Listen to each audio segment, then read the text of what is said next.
আপনি যখন তাহাজ্জুদ গুজার হবেন, আপনি হয়ে যাবেন মুস্তাজাবুদ দাওয়া।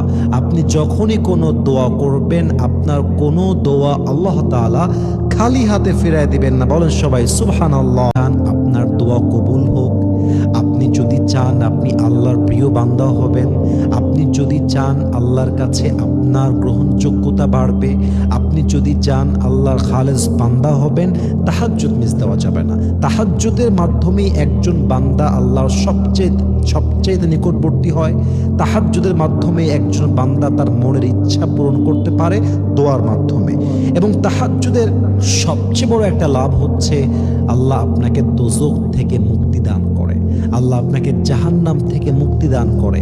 অতএব যারা জাহান্নাম থেকে মুক্তি পেতে চান, আল্লাহর কাছে সম্মান পেতে চান, আল্লাহর বন্ধুত্ব পেতে চান, আল্লাহর কাছে আপনার দোয়াটা যদি কবুল করাতে চান, তাহাজ্জুদ মিস দেওয়া যাবে।